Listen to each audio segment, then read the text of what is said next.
Hello, YouTube family. I'm Patty Jackson. I'm your auntie of pop culture. Let's come on and hug. It's not cute not knowing, and now we're going to know. There is a weekend edition, so please know that. There's a weekend edition. It's fancy, it's produced. David A. Gaines puts it together, and it goes up every Friday. This is our Thursday edition, and I hope it is the start. I always think about the weekend, the start of like the beginning, like Thursday is like Friday Eve, or so as you get ready for the weekend. Thanks for joining me. Oprah Winfrey has a new nickname at 71. She has never been this small. She's a size 4. A lot of people are shocked at her appearance with the weight that she's losing, and they're calling her, how did I write this? They're calling her Ozempic Oprah. You know they're going to come up with nicknames. I think she looks incredible. Some people may say, oh, they're losing too much weight. But that's what they're calling her in the press, Ozempic Oprah. Season 2 of the Braxtons gets ready. It's happening October the 10th on WeTV. Tony, Tawanda, Trina, Tamar, Mom Evelyn. Some of the things that are happening, you're going to see jealousy. You're going to see resentment. You're going to see Tony Braxton really breaking down and crying over the death of Angie Stone. Now, one thing I don't think that they'll feature, because it was already done, is Tamar's unfortunate facial accident. They're saying that Tamar was sleepwalking when she busted her face, but extensive damage to her teeth and her nose, and she's recovering now. I know a lot of people are like, we can't believe everything that Tamar says and does. She really did bust her face up. So this is going to be interesting when she lets people see her. But I don't think that this is included in season 2. But there is a lot of fighting with the Braxtons. We'll find out on February the 10th. Wait. This is an important call. Dawn, I'm going to call you back. I'm taping. Okay. That was a very important phone call for a friend. Let me do this. Okay, everything is silent. Yesterday, I kept the damn phone on silent and I got no calls. See, I forget to go back to unsilent it, but I apologize. That was a call that I had to take. Let's go through. Songwriters Hall of Fame. It's going to be a big ceremony next year, and these are the nominees. These don't mean they're going to get in, but these are the nominees. Who's going in? You got George Clinton.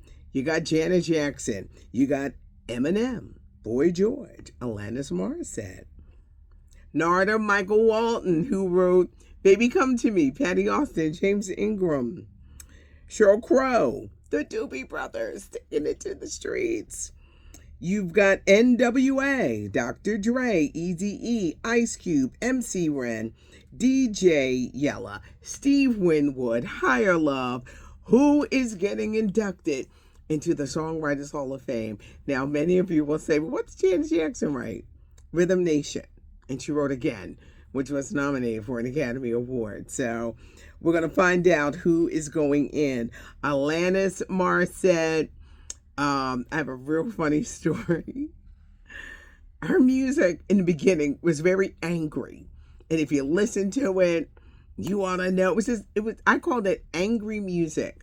And somebody broke my damn heart because I kept it in the CD changer forever. That and John Legend. I don't know who broke your auntie's heart, but it was somebody. I can't remember.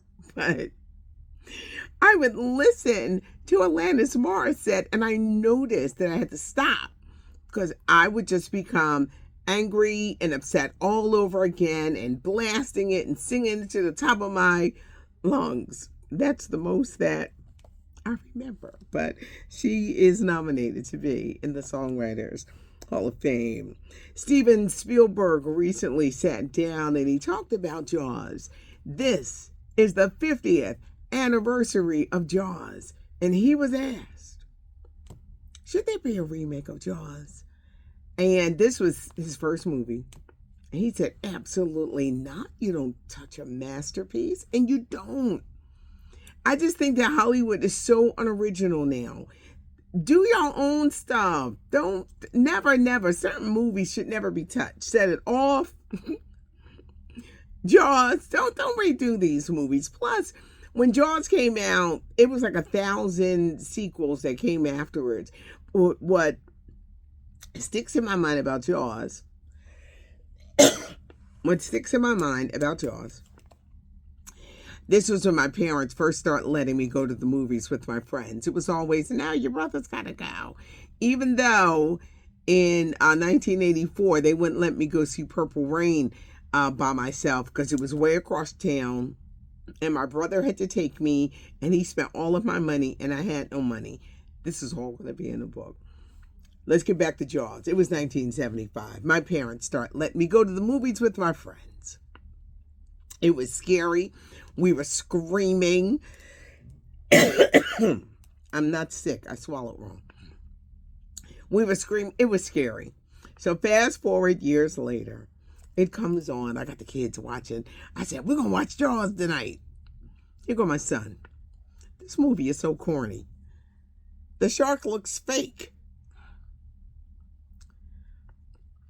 Back then, it didn't look fake. It looked very real. I guess if you look at it now, but it starred Robert Shaw, who played Quentin or Quint or Quinn, Roy Scheider, Richard Dreyfuss, that famous line, I think we need a bigger boat.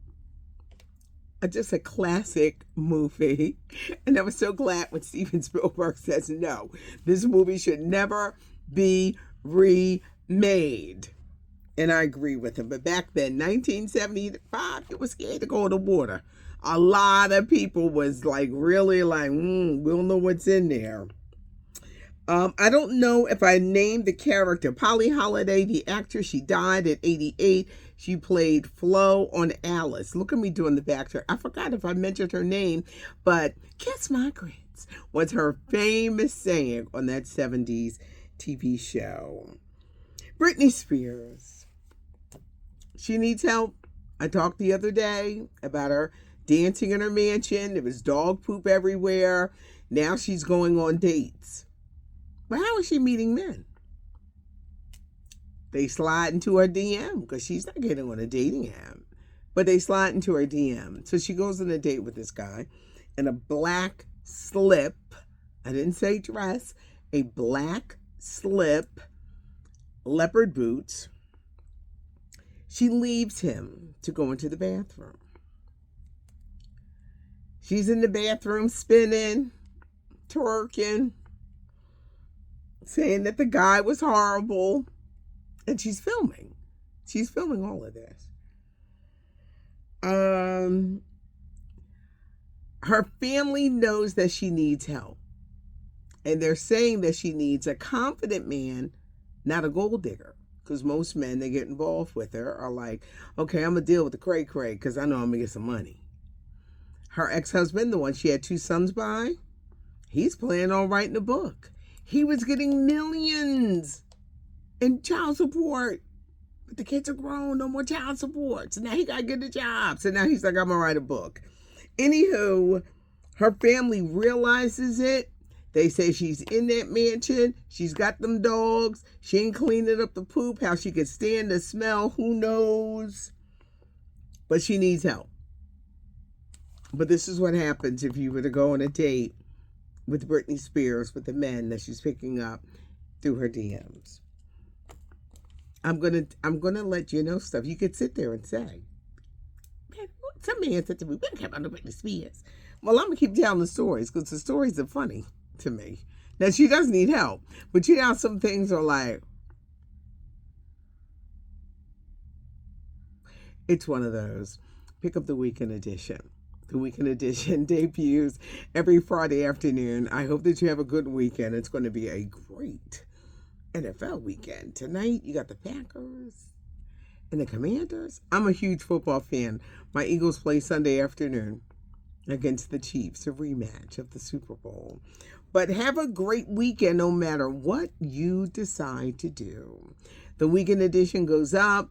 Today's edition, maybe you got a couple of giggles here. Leave your comments, subscribe to the channel, and give us a thumbs up if you like the video.